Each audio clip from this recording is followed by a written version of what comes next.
Man, I was watching a video of Michael Shannon singing Iggy Pop in New York. I hate it. He's fucking looks like he's the most fun ever, but so ugly. Could never hang out with him. Oh, I can't even look at him in film. Like, if I had to look at him in the flesh, it'd be too much. I feel like he sweats a lot. Yeah. I feel like he sweats a lot, and he's very uncomfortable. Looks like he smells weird. Yeah. And he looks like he would just be like really fun, but then like he would get really serious and awkward at some point, and then you'd be like, all right, Michael, I can't hang out with you anymore. Yeah. So some people call me the space cowboy, some people call me the gangster of memes. Welcome to the Movie Epidemic podcast. Wow, what a treat. Welcome to Two Oceans 18. Two Oceans 18. It's the Oscar Freeway on episode. We're on the freeway. What is it, 160? 160, 160, baby. We're gonna hit 200. 200. Breaking off another hundo. We're gonna you excited to break off another hundo? I'm excited to break off another. Do we close up after that though? We're done, right? We might be done. We might be done. So 40 more episodes, guys. Boggle in, because we're on the freeway. Well, it's going to be wild 40, though. Wild 40. We're in a convertible going 13 miles an hour down the freeway to the Academy Awards, baby. Where we're going to be talking about, baby. We're going to be talking about 3 Oscar films every week for the next, 8 weeks or so. We also got the animated Chonky Donk coming up too. Oh yeah, the Chonky Donk. The Chonky Donk, which I feel like we have like 9 movies to watch on the Chonky, but we might skip Cars because who gives a shit? I watched it already. Oh, okay. Want to do the review right now? It's fine. It's fine. It's fucking fine. It's bad. Oh, but hey. Yeah. Let's stop spending money on these. It's a waste of talent. It would be a 3-star film, but Nathan Fillion's in it, so it's actually a 2-star film. Yeah, but Armie Hammer, like, makes you want to fuck a car. Yeah, it makes me want to fuck a car. Yeah, that's actually not a bad point. Armie Hammer makes me want to fuck a lot of things, such as a peach. Whoa, spoilers. Ooh, spoilers. So we're gonna be talking about 3 movies today. We're talking about Lady Bird with Laurie Metcalf, Saoirse Ronan, Timothée Chalamet, Lucas Hedges, Greta Gerwig. Yeah. Then we're gonna take that Timothée Chalamet, stretch it on over to Call Me by Your Name, also starring Timothée Chalamet. See, I've never heard of that person before. Me neither. And we will not after. Yeah. Now I know who he is. Now I know. He's one of those guys where if I saw him in like a police lineup, wouldn't be able to tell you which one he is. He looks like a white kid. The funny thing is that me and my wife, we watched Lady Bird and Call Me by Your Name back to back. Oh, a double feature? And about 10 minutes into the movie, she's just like, is that the same guy? And I'm like, no, that guy was Lucas Hedges. And she's like, no. I mean, like the other guy from that movie. And I was like, I don't know. It looks like Turns out she was right. Yeah, it was the same fucking guy. She's like, is this the same film? Is this a sequel? Actually, might be. Well, might be. So we're talking Lady Bird. We're gonna Call Me by Your Name, and then we're gonna talk about Sean Baker's new colorful looking film. Sean Baker. Ooh, for sure. Use more colors. Americana. Ooh, solid Americana. That's called The Florida Project, starring Willem Dafoe and Brooklyn Prince. Now these are all movies that I saw. Well, not Call Me by Your Name, but I could have at the film festival. I skipped it. To see The Florida Project. I'm not gonna. I don't want to get too deep into it, but I am gonna say good call. Yeah. I don't want to get too into it though. So why don't we start off? Florida Project was playing one night, so I can't miss this. Can't miss it. It's Defoe and his fucking rapist alligator mouth, like helping out kids and stuff, being a nice guy. But we'll talk about that in a little bit. Let's talk about Lady Bird. Lady Bird. So this is the first of the Oscar Freeway that we've hit. Yep. Lady Bird is unbelievable. And here's why it's unbelievable: is that it is so insanely relatable. Yeah, it doesn't matter who you are. I feel like I saw this one at the festival, and I feel like everyone that walked out of this laughed their ass off, cried, and related to one of the characters in this film. Yeah, everybody's so relatable. Well, that's why I think I like this movie so much, is that all the characters are relatable, but I think almost everybody can relate to Lady Bird. Mm-hmm. Like, there's some aspect of Lady Bird's personality where you're like, that's me. Shit, that is like me, exactly like me. And Saoirse Ronan, like got her start in Grand Budapest Hotel way back in the day with the burn on her face. Wes Anderson bringing making stars out here. People forget Wes is the one making stars. Wes Anderson brought light to who I now personally believe is the best current working actress. She's unfucking real. Saoirse and Tony Ravioli. Excuse me, sir. Yeah, that's true. Excuse me, Wes. Saoirse went on to do some Oscar flicks. She does Oscar bait every year with 824. And Tony Ravioli's making Spider-Man films. But I'm not mad at it. I'm mad at it, dude. I do love when Tony Ravioli just rolls up pass. We all have our own pass in life. You know when you're watching a film and Tony Ravioli's just there all of a sudden? Yeah. That's a lot of fun. The other day, me and my girlfriend were talking about Tony Ravioli, and I called him that. And she's like, "Well, that's not his real name, right?" And I'm like, "I don't know, honestly." So we looked up what his name was, and we couldn't pronounce it. So we were like, "It's Ravioli." Yeah. So this movie is sort of like a conflicted high school drama, coming of age type film about a girl who's attempting to lose her virginity, as well as trying to fit in high school, and more importantly, trying to find out who she is. Yeah. And I think this one, I knew you would specifically like this movie because it's about like an acting person and like a religious person. Yeah. And which is like very accurate to your upbringing. Yeah, very similar to the type of person that I was in high school, you know.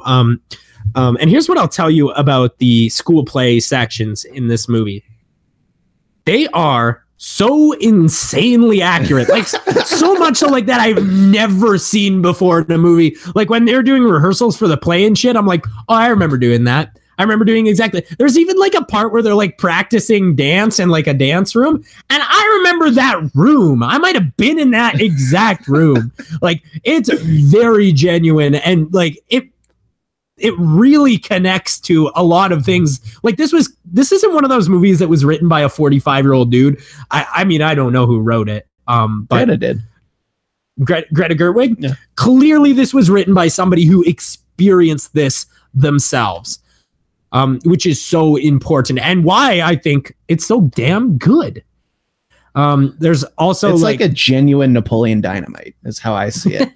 Like, because it's still like it's like Napoleon Dynamite if John Heder wasn't doing bits the whole movie. It's still because it's like it is funny, but it's like very dry humor a lot of the time. Like one of my favorite jokes is when like the nun shows the poster and she's like, "You can't have this. It's scaring kids." She's like, It's a picture of a lady with a bird's body, or in reverse, or a bird's head with a lady's body. Yeah, that was a lot of fun when she was doing that. She was trying to. I like the idea that she was running for class president, but she's like, "Look, I don't want to be class president. I just have to do this." And I like the little things like that.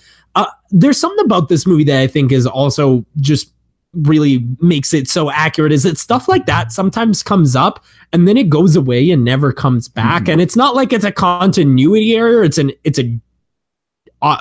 she's just moved on. She's on to her next thing. Like that happens with the acting too, which leads into one of my favorite gags is when the fucking guy, the phys ed teacher starts doing the play, and he's like, "Oh yeah, all right, you guys got to come down here," and he's doing it like a football. That was one of the funniest gags. Like I was when I saw this, like I watched it again the other day, but when I saw it in the theater, I was literally like crying laughing. It's so fucking preposterous. He's like, "You come up here upstage and then you rush in and get to the singing." See, I liked watching it by myself the other day, but when I was with 500 other people laughing their asses off at this movie, it was a perfect experience. Yeah, and I watched this one with my wife, and it was just like we were both taking so much from this film. But what was so amazing is that we were taking so much, but it was different stuff. Yeah, we were taking different things and saying, "Oh wow, that was neat," and stuff that was going over my head, she was catching stuff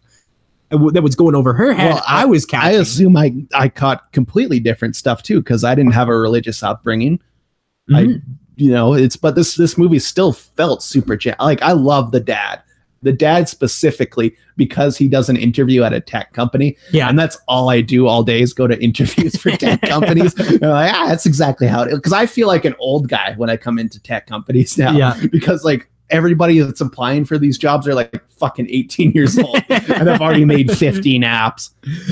That's amazing. That's amazing. But yeah, no, like this is really like, it's the Skyrim of movies. Like everybody's going to watch it and have a different story. Yeah, the like brother is hilarious too. Like that's a great character. Oh yeah. The Asian brother who is, I like that they never really mention that he's Asian. Yeah.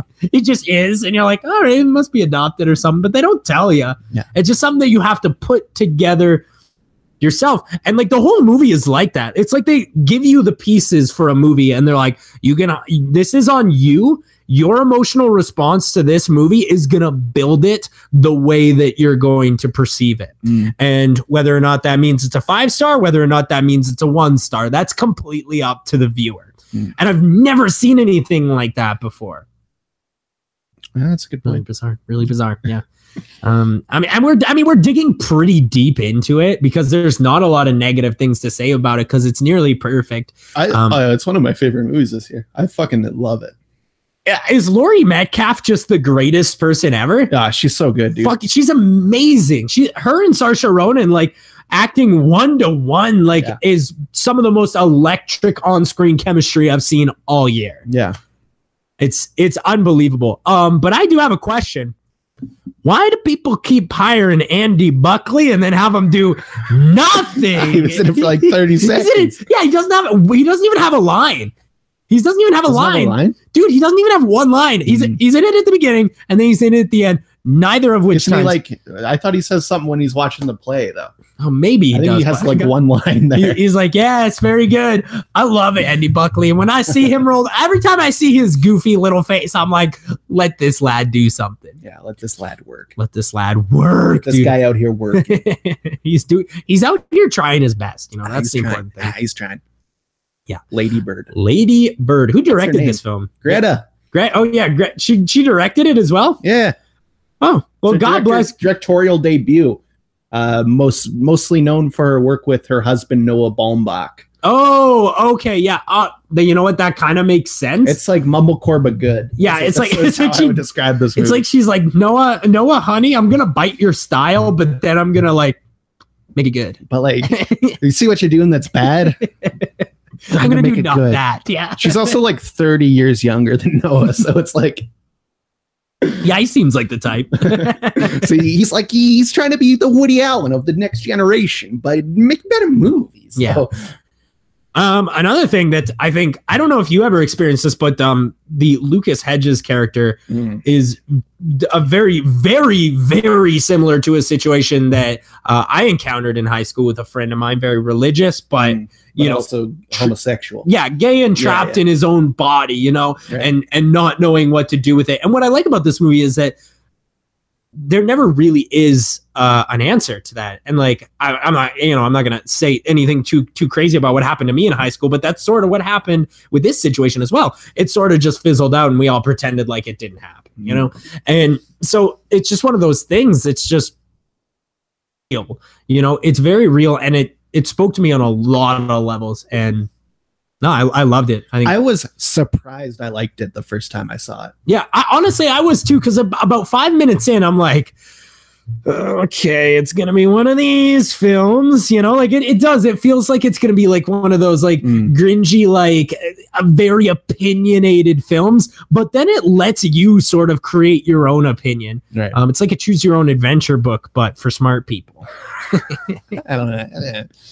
Yeah, fucking film school opinion. I don't know about that. Yeah, no, I love Lady Bird though. I think it's a perfect, wonderful film. I'm glad it's getting some recognition. Yeah. On Chad C scale, I rock this bad boy at a 5-star. Easiest 5, one of the easiest 5s I've given out this year. I don't think you could. What else would you give it? Yeah, you couldn't give it anything less. Because even if you didn't like it, you got it. You know, like it's one of those movies. Well, like, because this does have the highest rating on Rotten Tomatoes. What do you think of that? But it makes sense, right? I don't know, because of how Rotten Tomatoes works. Yeah, it does. It does make sense because I couldn't see anybody saying anything negative about this. Because to make the percent be up or down It has to be above a 3. Yeah, above a 3 or a 60. 3 makes sense. Yeah. If somebody gave this a 3-star, I wouldn't fight them. Makes sense. If somebody gave this a 2-star though, I'd fight. It's fucking ridiculous. So I'd fight. Because of that scale, it makes sense. But isn't it not now because Armin White decided to be a garbage machine? I don't know if it was Armin. Was it Armin? Somebody it's at 99, I think. Yeah. It sounds like a fucking Armin movie. It could have been Armin. It sounds like Armin fucks up a lot of shit. Here's the thing. Leave it to Armin White to find the highest rated film of all time and be like, I don't like this one. Better fuck this up. But like, he's that guy now. Yeah, that's true. Wasn't like, he the only one who didn't like Toy Story 3? Was that his first like big thing? I remember. I feel like there's a thing with Armin White, Toy Story 3. Yeah, that might have been the one that went viral first, and I think he's just been trying that shit ever since. He's always out here just trying shit. Yeah, he's out here fucking trying. That's what I like about Armin White. I kind of respect him, to be honest. Get him on the pod real easy, dude. Yeah, he goes on movie pods all the time. Just fucking tag him in the podcast, and then just see if he shows up. Because he'll listen to this for sure. Yeah, that brings us to our next film. That's one Oscar movie down. 18 to go? Yeah, we got a lot. Yeah, there's a lot this year. And I've seen a lot of them. Here's the thing, though, is that just from what I've seen so far this year, I can already tell this is going to be a better year than last year. Yeah. This is going to be a really good year for Oscar films. And, of course, they're going to give the Best Picture to something stupid.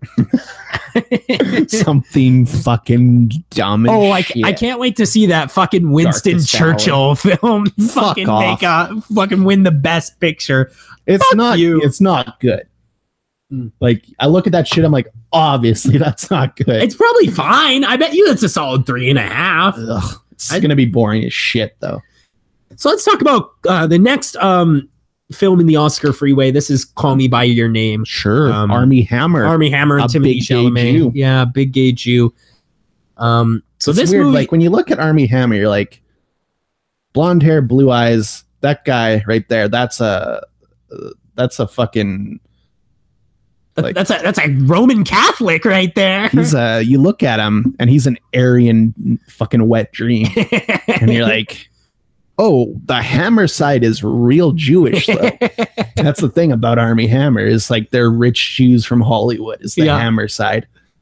Makes sense to me. So Armie Hammer plays a big Jewish guy who comes.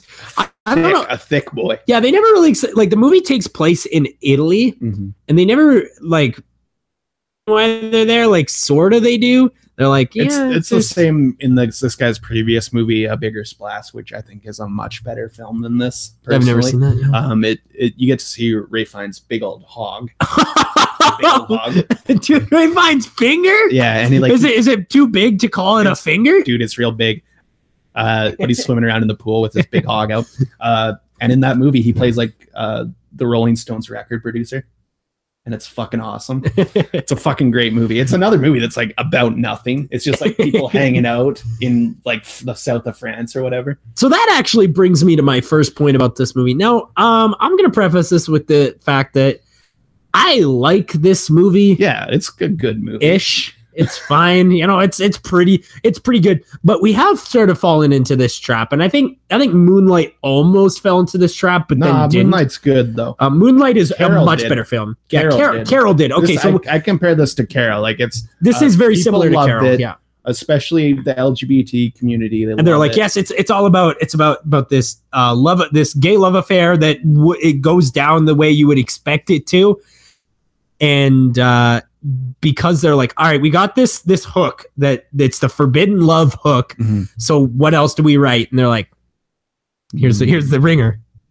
Nothing. Fucking nothing. And like Call Me by Your Name. Let's make it fucking grosser by having a 17-year-old with like a 37-year-old dude. Yeah, let's make it fucking way grosser. I actually looked it up. Fucking Armie Hammer was 31 when they filmed this, and Timothée Chalamet was 19. In the movie, he's 17. And in the movie, he's 17. Couldn't just make him 18 to make it like less gross? Like, fucking ridiculous. Like, and all the art students are just like, treatment for it. And It is. I get it on that level. I get, and it's a beautiful film. Like, it looks fucking great. Like, I love the like 80s. And Armie Hammer and Timothy, they're so fucking they're good. great. Timothy Chalamet, that's one of the best performances I've seen all year. But why are they just dreary assholes that do nothing? You know, that's another problem I have with this movie, is that like they build up the relationship between the two of these people before establishing a character for Armie Hammer. Mm-hmm. And so you're like, oh, so this guy's just an asshole.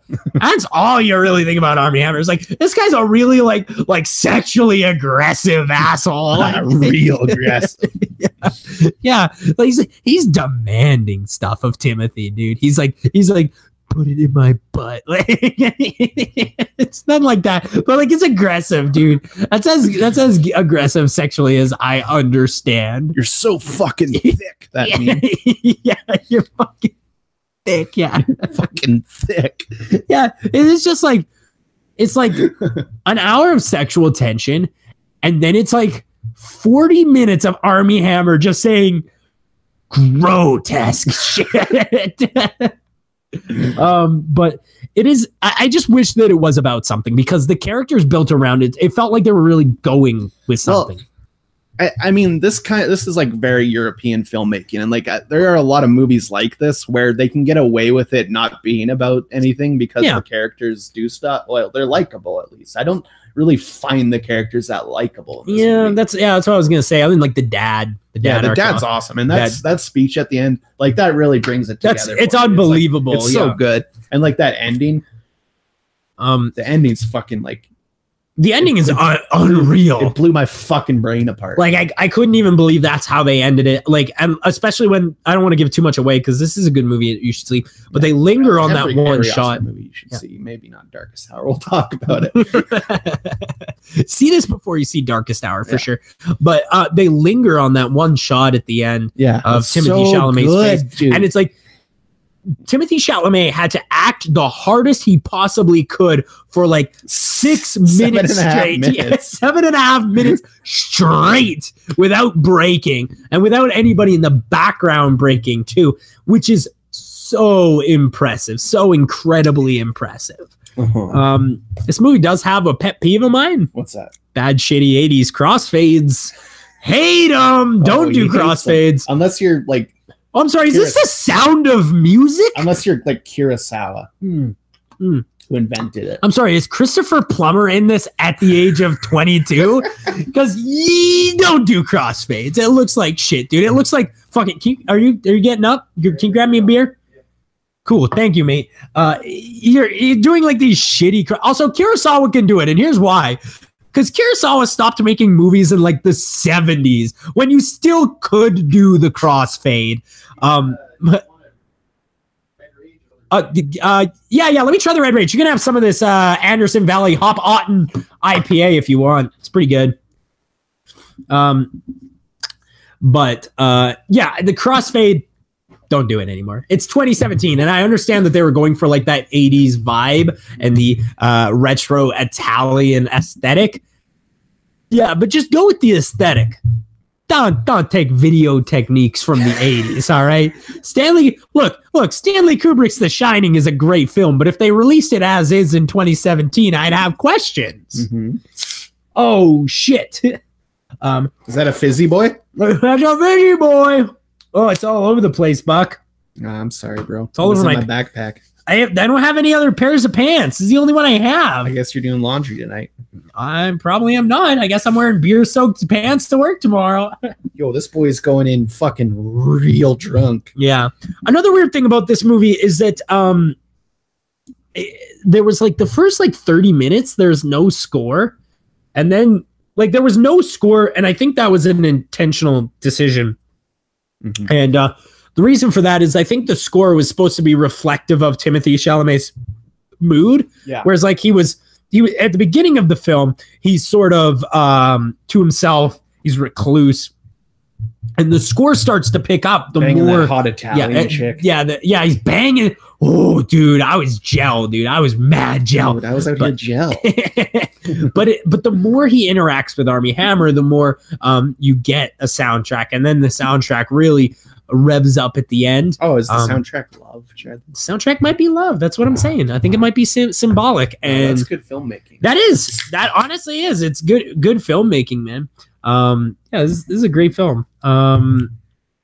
Let me see. Yeah, it's slow to get moving. Takes an hour. Takes an hour to get there. That's one of my big problems. Yeah, slow to get moving. Takes an hour to get to the point where you're like, oh, this is a film. And then it gets off the rails and it gets too wild. Like Armie Hammer is like pushing them up against walls and shit. And then, okay, the problem with this movie is that about 3/4 through the movie, they sort of introduce the fact that this Timothée Chalamet character is incredibly sexually frustrated. So he goes out in the morning to fuck his Italian girlfriend, comes back at night to fuck his American boyfriend. And then he's like, all right, I fucked the girl. I fucked the guy. That's not enough for today. So there's a scene that just buffalo me. I laughed for like 20 minutes and I don't think that's what they were intending, but there's a scene where he grabs a peach and he starts finger blasting it. And as soon as the hole is big enough, he puts it in his pants and start fucking it. And then, real acidic. Yeah, real acidic. And he's like fucking the peach and I'm sitting there laughing my ass off like this is a scene out of American Pie. Yeah. Oh, I'm sorry. Is this American Pie for art students? Go fuck yourself. But then as if the scene couldn't get any weirder, Armie Hammer rolls up and is like, oh, I'm gonna suck your dick. And he starts sucking his dick, and then like after 2 seconds he's like, what's going on here? And he sees the peach, realizes what he's done, and he tries to eat the peach. Well, because he's covered in peach juice. If you noticed when he was fucking the peach, it was squirting juices all over him. Why? Like, that's the one scene in this movie I'm just like, I'm Buffalo, dude. Why did they make that scene that way? Who made that choice? Because that's fucked up. That's weird. That's uncomfortable. That's not fun to watch. But I was laughing because like, what was your wife doing during that section? She was as buffaloed as I was, dude. Oh man, did make me hungry for a peach though. Yum. Yeah. Oh, here in my notes, this is a lot of fun. One of my notes is that finger blasts a peach, and then the note directly under it is fucks a peach. I don't like that the parents like that the 17-year-old's fucking the old dude. Yeah, they're into it. I don't like that they like it. Well, like the problem is that the whole movie's about forbidden love and it's about them trying to hide this love. And then when it finally all comes out, they're like, oh yeah, that was a good guy to fuck. He's cool. Yeah, he's a pretty good guy to fuck. Yeah, pretty good guy to fuck. I would have liked to fuck him. I also think that this movie's structure is just like unclear, you know, like it's a very unclear structure, and because of that it sort of detracts from my emotional response that I have to the characters and to their woe, because like sometimes, just like as an example, like for instance when him and Armie Hammer get on the bus and you're like, oh, this is sad because he's gonna have to say no to or say goodbye to Armie Hammer. Like another half hour. Yeah. And then they're hiking in the mountains and you're like, oh, maybe, and then they're like in a cabin and you're like, where'd this come from? And then the next scene, why is it so long? Then the next scene is him like Armie Hammer getting on the train. And you're like, oh, okay. I thought this happened 20 minutes ago, so I'm already it's already too late. I've already had the emotional response. Yeah. I had more notes on this, but yeah, no, it's I think it drags on a little bit too much, and there is some really good aspects to this movie. I think it's beautifully shot. Technically, I love it. Technically, it's great. Yeah, great really, really great. It's just, I think that the story, and I'm sure there are people who watch this and have the intended emotional response. I'm sure there are. I just don't think that I did.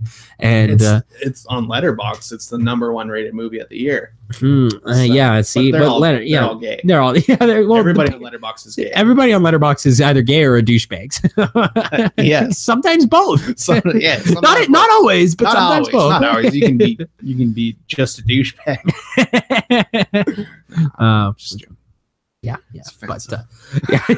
But we're trying to tiptoe around our words here because we're going to be doing the Towing in my Jordans. Fucking riffraff. We're gonna be doing the top 5 LBGT movies. Absolutely. In a few minutes here, but let's run through Chadsky scale first. What do you give this? You know, for a sheer filmmaking, I would say it's a 4, but I don't really like the characters, so I give it a 3, which I think is completely fair for this. Yeah, I gave it a 3.5, and I think that's fine. I don't do halves, but 3.5 makes sense. 3.5 makes sense to me. That's a good. Normally, I don't agree with Chadley because he's fucking dumb as shit.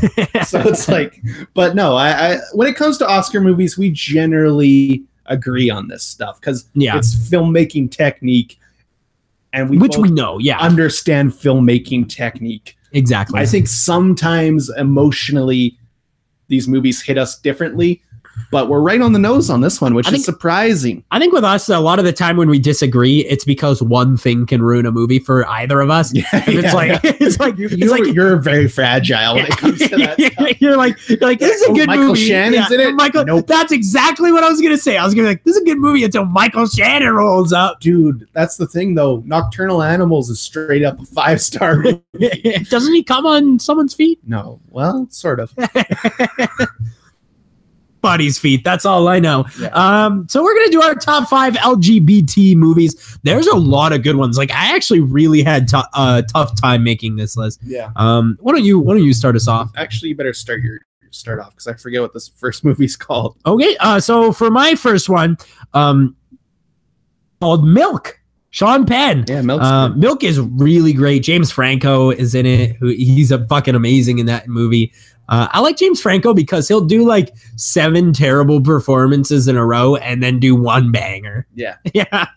But Sean Penn, absolutely incredible in this movie. James Franco. There's some other players at hand. It's about Harvey Milk, obviously, trying to rally the people of San Francisco. You know what was fucked up though? What's that? As soon as that movie came out, Sean Penn became a wild man. He started doing weird shit. Isn't he homophobic now? Which is wild. He's super. But also, he went to go interview like Pablo Escobar and shit, like in Colombia, and like. Don't do that, first of all. Number 1, don't do that. But yeah, he's weird now. Yeah, he's a madman. So my number 5, I was blanking on the name because all of the John Waters movies are like exactly the fucking same. Yeah. And they all star Divine. But my number 5 is Pink Flamingos. Have you ever seen Pink Flamingos? You know what? I never have. I feel like I've seen it on Letterboxd running around. So if you're familiar with John Waters, it's mostly just insanity. Like it's mostly just Divine running around in like a diaper and shit, and, like, eating. The most famous scene is at the end is when she eats dog shit off, just off of the ground, and like John Waters was just filming it, so he's like, "This is going in the movie, obviously." Wait. And John, you're telling me that this wasn't a scripted event? No. John Waters is like, "Do you want to eat that dog shit?" And Divine was like, "All right." What? And you put this on your list? It's great though. Like it's just madness. Like, and like, you know, they sounds like a Malick film, like mixed with a Romero film. What the fuck? Sort of. There's like a lot of kidnapping and like shit like that in it. It's fun. John Waters is a weirdo though. He's just a weirdo from Baltimore. Yeah, I'm never gonna watch that. No, I don't expect you to. But Divine, a very famous cross-dresser, drag queen. Okay, yeah. And fucking makes some fun movies with John Waters because that's fucking weird as shit. Excellent. That's a lot of fun. My number 4 is a movie we talked about last year. Really, really just is such an excellent film. It is called Moonlight. With who's in this? Mahershala Ali. Oh God, he's so good. I hope. Hey, if anybody sends us emails about how we say names terrible, for sure send us an email about that one because I think I just made some Mahershala Ali. Mahershala Ali. Prince Ali's in this movie, and he's absolutely incredible. I love Moonlight so much. Naomi, what's her name? Naomi something. What? Nope, not that. Naomi something or other. She's from James Bond, but I forget her last name. Yeah, it starts with an R. Yeah, but she's in that movie too, and she's absolutely fucking incredible. It's a really interesting movie that's split between 3 different parts of trying to find yourself and trying to accept your own homosexuality, and the story about the fact that sometimes you just maybe never will. And it's great. I think it's important. It's a good movie. I like Moonlight a lot. My number 4 is a movie called Gods and Monsters. Have you ever heard of this? No, you're picking some weirdies. Is this another one where somebody eats dog shit? No, this one, you know the movie Frankenstein? Familiar. From like the 50s or whatever, directed by James Whale, famous Universal production. This is about James Whale. One of the, basically like the first gay dude in Hollywood. Oh, interesting. James Whale. And it stars Sir Ian McKellen. Ooh. And Here's Where You're Out.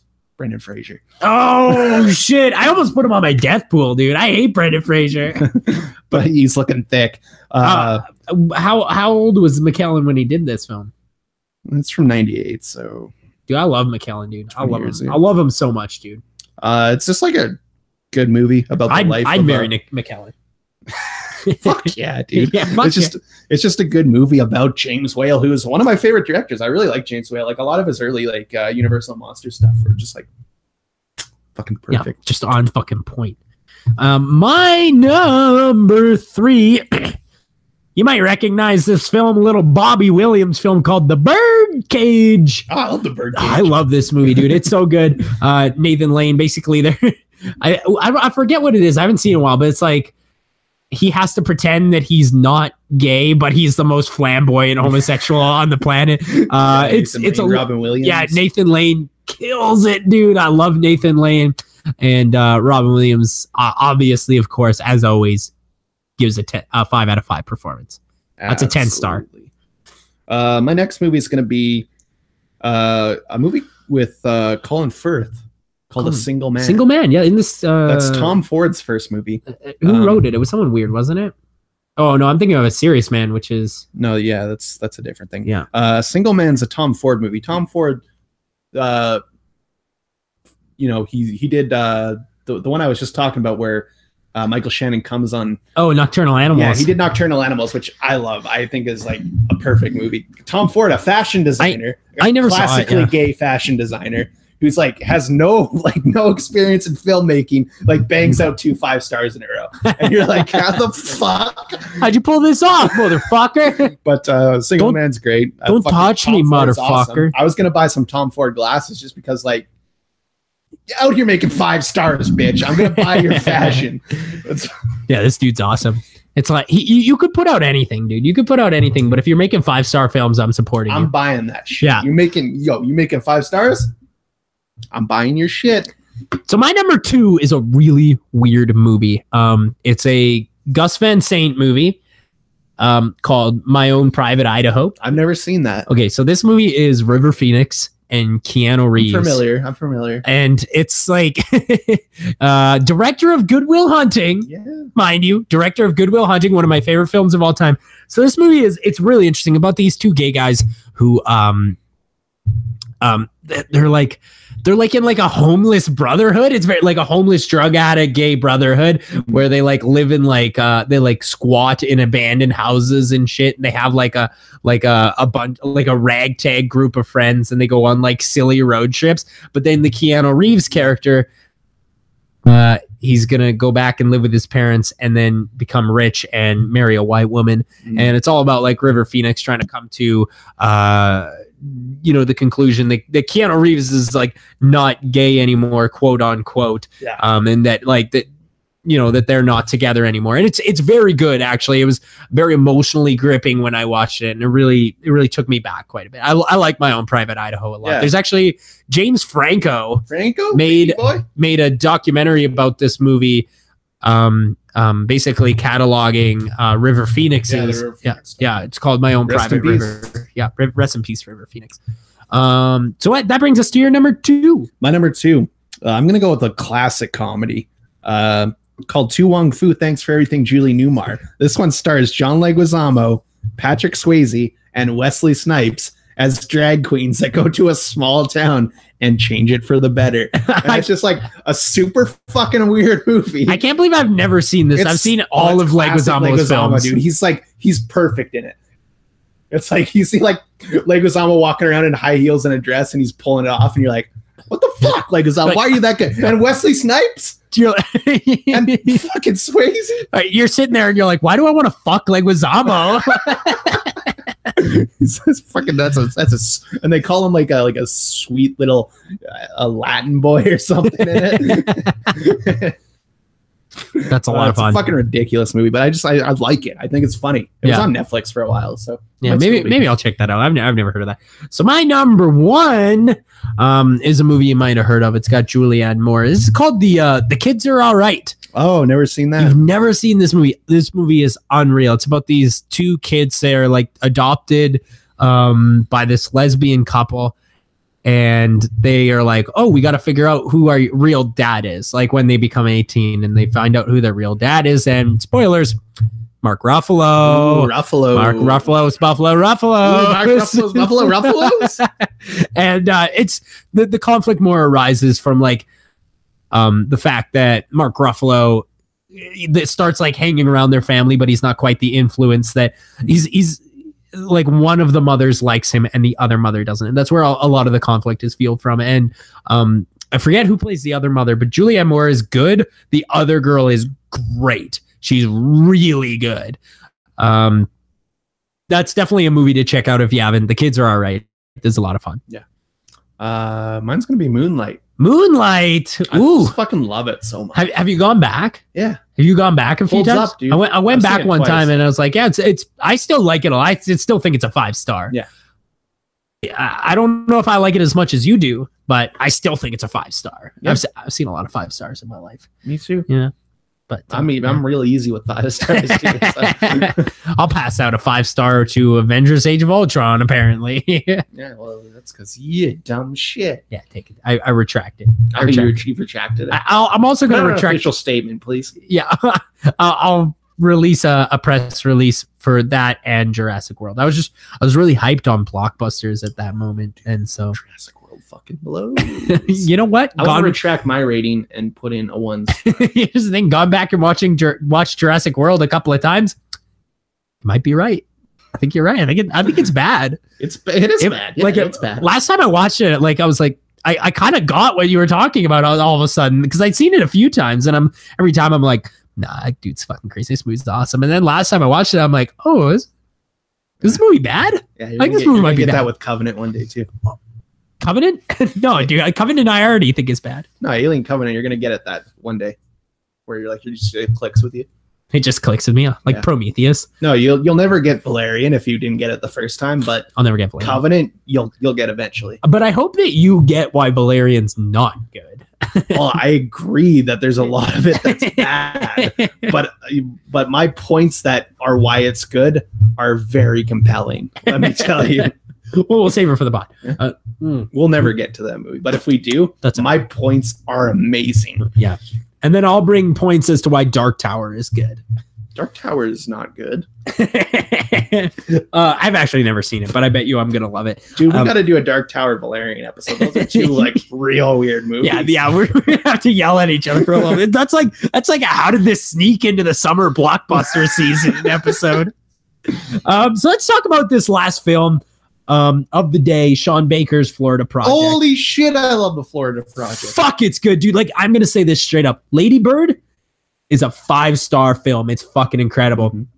Got nothing on this movie. Well, that's the thing, because I saw both of these at the film festival. Mm-hmm. And out of all of the films I see, the 25 films I saw, the only one that I think about nearly every day is the Florida Project. I didn't even like it the first time I saw it. I didn't like it the first time I saw it. I've watched it like 3 times now because it's fucking so goddamn good, and I can't amazing. Ever stop thinking about it. It's like American Honey from last year. Like I just can't fucking stop thinking about it. I watched this yesterday, and my entire day at work today was thinking about this movie and like how good it is and how subtle it is and how it's so perfectly crafted. Like, why was this nominated for Best Picture at Golden Globes? Because I don't think it was. No, it wasn't. And I'm fucking pissed about that. I think A24 put all their shit into Lady Bird. Because this one's better. This one's fucking better. It's better. Way better. And here's why it's better. Number 1, those performances. Like, and I know I said this about Lady Bird too, but those performances. Willem Dafoe going 150. It's the best I've ever seen anyone act ever. Okay, sure. Yeah, Willem Dafoe is amazing in this movie, but let's talk about the more important thing about this movie. Brooklyn Prince? Yeah. Okay, so apparently not only are kid actors good now, but they're some of the best performances of the entire fucking year. It's unbelievable. I've never seen a performance from somebody of that age like that. She's believable in every aspect of the film. She's unreal. She's awesome. How old is she? 7, 8, maybe? I think she's like 6, dude. There's this video at like a Comic-Con where she was talking about Florida Project, and then Daisy Ridley comes in like unannounced to the panel, and then she's like just starts talking about how she wants to play a little Ray in the future. I want it. Duh. Yeah, obviously. Yeah, no shit, that movie. No, look, here's the thing. Disney watched that panel, they smacked their lips and put that shit into pre-production immediately. With the fucking broom kid, make it happen. So here's what I like about Sean Baker, is that this movie is really grim and dark as and shit, uncomfortable, dude.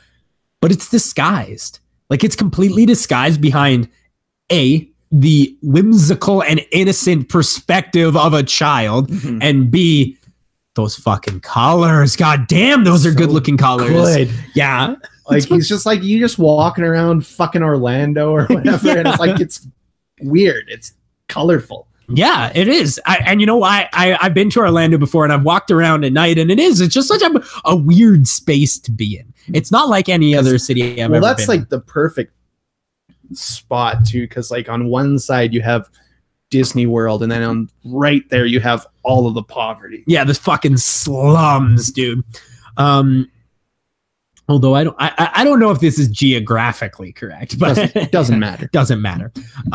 So one of my favorite things, the second I knew I was gonna love this movie, is when that couple shows up and they're like, yeah, we were supposed to be at the Magic Kingdom, but we're actually at the Magic Castle. And like that, like that's such a funny bit. And Willem Dafoe's trying to like check them in, and he's like, no, we do not want to stay in this shithole. And they're trying to get out. The best in that scene is the taxi driver where he's like, yeah, I'm going to need you to pay for wait time. Yeah, you got to pay for wait time. Yeah, I took a few notes on this movie, but like, I don't even know what to say about it. Like, it's nearly perfect. It will rip you apart. Well, the lady that plays the mom, Bria Vinite, something like that. She's just like a person Sean Baker found off Instagram. Yeah, but is she actually? Yeah. She's not even an actress? Not an actress. Because here's the thing. Again, an incredible performance. Fucking Sean Baker's like, he's like figured some sort of system out where he just like finds people. He's like, I can make movies without producing. Well, like, yeah, like the same with Tangerine, where he filmed on his iPhone there. Like, he just found like these people that were weird, and he's like, "Can you guys act?" And they're like, "Of course, we can motherfucking act." Yeah. And then they're like, "For a fee, sister." And then there's like a bunch of like comedians in that movie, like Ian Edwards is in that fucking movie, just like in a donut shop while people are yelling around, and he's like, "Oh shit, I'm Ian Edwards." He's like, "Shit, I was just here for a donut." Yeah, I'm just thinking like of all the things, because like this movie fucked me raw emotionally, dude. And I'm just thinking about like all the things that go through your brain, because a lot of this movie is just like innocent, whimsical things that you wouldn't think twice of, like kids asking for money for ice cream, which, by the way, that might be my favorite bit of the entire movie. Because what I like about this movie is sometimes the scenes are completely contextless. Yeah. It's just like stuff happening. But my favorite scene of the entire movie is when Scooty and Mooney are sharing the ice cream cone in the lobby, and Willem Dafoe is just watching them eat this ice cream cone, and then they like there's a one drop on the floor. He's like, "All right, that's it, get out." Like, that's one of the funniest bits of the entire movie. I found myself laughing a lot watching this movie. Like, it's very funny, even like some of the more intense scenes. Let's get into what I think is the best scene of this entire movie, and that's the scene where Mooney and Scooty are playing on the seesaw with Jancy, and this like creepy guy comes up and tries to start talking to him. Willem Dafoe pulls him aside and is like, what are you doing? What are you doing here? Yeah, what are you doing? You want a soda? Like, let's go. The soda machine's over this way, buddy. He's like, he's walking this guy, and like it's uncomfortable because you understand as an audience member, okay, Willem Dafoe recognizes that this dude is a fucking child rapist and that he's trying to, kidnap kids and stuff. But like Willem Dafoe keeps his cool for like a while, and it's so funny. He's like, I thought you said you were thirsty. Aren't you gonna drink that? He's so fucking good. Get the fuck out of here. And like that's another thing too, is that like the first like 10 seconds of this movie are shocking because I had no idea what I was walking into. Mm-hmm. The first 10 seconds of this movie is shocking because I saw the trailer and I'm like, that looks like a fun, whimsical kids movie.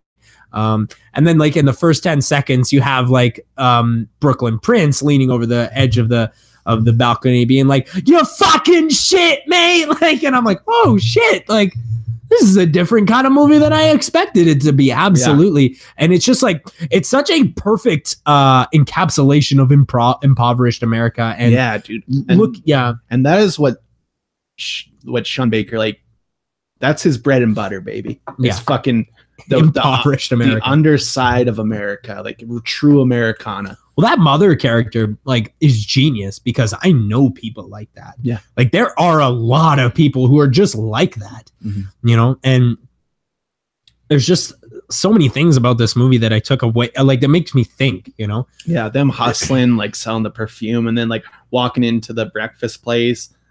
And they're like, what's your room? You know what's funny about that? Now, you know what's funny about that is that they walked into that breakfast place and like, I've never watched a movie or a TV show or any type of media where every time they're doing something, where every time they're doing something, I'm thinking to myself, how can they afford this? Like I felt like their bank account was my bank account and I had to micromanage. Like it's a very bizarre feeling, but there is that scene where they go into that. And I was like, how are they going to pay for this? And my girlfriend, she's just like, I bet you that they just say a room number. And I'm like, why would they do that? And she's like, why wouldn't they? What's stopping them? And I never thought about it. And then she's like, 323. And I was like, oh shit. Oh shit. You're right. Yeah, it's just such a bizarre movie to see like such an innocent character with absolutely no positive role models, like trying to grow up in a completely innocent environment. Like, right. Or well, not an innocent environment, but from her perspective, the only environment she knows, right? Yeah. But that girl, Bria Vinite or whatever, unreal. Like really, really good. Probably gonna be my best performances of the year list. Like she's very good. That mother, I did not know that they found her on Instagram. That's all she does. You can find her on Instagram still. She's hanging out with rappers now. Everybody loves Flutter Brown. She's just fucking hanging out with rappers. A lot of Disney imagery in this film. I don't know if you're allowed. That ending's real weird, right? Yeah. Okay. Yeah. Let's talk about the ending. So I love this movie so much. Like this is probably one of my favorite films of the entire year. Up until about 3 minutes to the end. Cause like there's this scene where she's like, being taken away by child services and like all this shit. Harrowing, really tough. And she runs away and she goes to her friend's house. And there's just like this emotional interaction between her and her friend. And it's really tough. And I'm sitting there crying like a baby. And then the tears just got sucked back into my face and dried right up. The movie suddenly looks like it's made like a fucking Korean game show. Oh, well, that's because he gets his iPhone back. Because he fucking, somebody gave him his iPhone back. Yeah. They're like, Sean, you can't use your iPhone. And then they're like, all right, Sean, we're going to trust you with your iPhone for the last this movie. And he's like, oh, shit. He's like, I guess we'll get it on up because you can't film Discworld. Yeah, that's what I love is that there's actually another example of this. I don't remember what it was, but there was like a movie a couple of years ago. There's that horror movie that was filmed completely in Disney World without their. Is that they don't ask for permission. They had like cameras though. Yeah, in that movie, Sean Baker's like, I'll bring my iPhone because I filmed a full movie on. I don't know if you guys know, I'm famous for being the first person to film a feature length on my phone. Yeah, so you can editing it on my phone. Here's the thing, though, is that like at this point, does Disney stop letting people take their phones into Disney World, or are they just gonna film fucking movies and people are publishing movies up in this bitch? Yeah. And like. The thing is they never show like Disney's logo, but that's the Disney castle. Like, come on. Oh, yeah. I feel like Disney might be at least a little bit pissed. They got to be at least a little bit pissed about. I bet you Disney was like, we're mad about it. Yeah, because here's the thing: is that to see that part of the movie, you have to watch the whole thing. So like at the end of it, they're like, we're mad, but pretty good. Fuck. That might be one of the reasons why there's no Oscar campaign for it, though. For Florida, because Florida Disney project? was like, "Fuck you, we'll sue you if this wins an Oscar." Yeah, yeah. Give us our fucking Oscar. Give it to us. Just put Disney's name on the Oscar. But like, there's a lot of Disney imagery in this movie. Like you see it in the background, like Disney stores and stuff like that. Well, it's right by Disneyland. Yeah, they just filmed right by Disneyland at Shizzy Motel. But no, like this is a perfect film. There's nothing wrong with this movie, other than the iPhone thing. They filmed with the iPhone. It looks like a fucking Korean game show. Because like the second they go from like 35 millimeter, because like here's the problem: is if you went from like HD to iPhone, maybe I wouldn't have noticed. But you shot the movie on 35 millimeter and then switched to iPhone. That I'm gonna notice. Like, you're shooting 35 millimeter, and the second you can tell the exact second. It's when she grabs her friend's hand, and you're like, oh, that shot looked like a Korean game show. What's going on here? It's intentional, though. Yeah. So yeah, looks like a Korean game show, and then it just sort of ends, and I think that's fine. I honestly I like the way that it ends. You know, there's no other way to end that movie. Because she's going to get taken away. She's going to get taken. Yeah. I mean, I don't want to give too many spoilers. I mean, we've already spoiled that. But this is just like tough. Like this movie is really hard to watch. Yeah. That's why I think you need to watch American Honey. Because it focuses on similar themes, but also Shia's slanging dick in it. Oh, dude. I love when Shia busts his dick out. Yeah. I remember in Nymphomaniac when he straight up fucking enters his wife. Yeah, I never saw that movie, though. Nymphomaniac? I didn't see it. Fucking enters. I don't like Lars. Who's Lars? Lars von Trier. The director. But you don't want to see Shia enter his wife? He enters his wife all the time, I'm sure. Little me goth. So I give Florida Project like I honestly want to give it like 6, but like I give it a 5 on the chest. Dude, I love it so much. It's so good. Can't stop. I will probably watch it again before the next pod. Like it's unbelievable. It's one of those movies. Hey? And we sort of scraped past it because I wanted to, but yes, Willem Dafoe is one of the most amazing actors of the entire year in this film, and he deserves the Golden Globe that he won, and I hope he wins the Oscar. But that's a tough pill to swallow because he's up against Rockwell, who I also want to win an Oscar because the boy deserves it. Rockwell should win an Oscar. I'm not sure if this is the movie he needs to win it for, though. But if Willem Dafoe was going to win an Oscar, this is what it would be. Now's the time. Yeah, this is what it would be. Like Sam Rockwell is going to be working for a while. Yeah, and I'm guessing because Sam Rockwell is so good in 3 Billboards that he's not going to be doing any more Poltergeist. Mm-hmm. God damn, I hope not, dude. Here's the thing, he probably got enough money out of shit like that he's done. He doesn't need to get any more money. Well, one for you, one for them, right? Yeah, I guess so. Yeah. Movie for you, big budget for the fans, money. for the money. Do a Poltergeist and then do 3 Billboards. Do Poltergeist Part 2. I don't know. Nah, don't do that. if there's something you want to do, Hollywood, don't fucking do that. You got some good shit over at Blumhouse. Unless your name is Robert Downey Jr., in which case just sell your entire life. Sell your entire needs life. to make a lot of money. Yeah, sell it. Yeah. He's got a lot of gambling debt. Yeah, he needs to make $50 million a year to live. Same with Johnny Depp, yeah. Well, no, he was making like legitimate films for a while, and then he just stopped. That's the reason he does these movies, is because he lives a lavish lifestyle. He's like got like 8 houses in Europe. Hey, so one. That's the same thing with fucking Nick Cage. Like, sell. Yeah, you sell Pyramid. You don't need that. Pyramid? Sell Pyramid. For sure, sell Pyramid. Why'd you pay for that? Oh, you bought Pyramid in Nevada Desert? Sell Pyramid. For sure, sell Pyramid. Why'd you buy that? Yeah. At this point, I am so excited to see what else this year has, because we've already proven that this year is going to be better than last year. I think the summer was better this year for blockbusters. Maybe. Yeah, no, I would say so.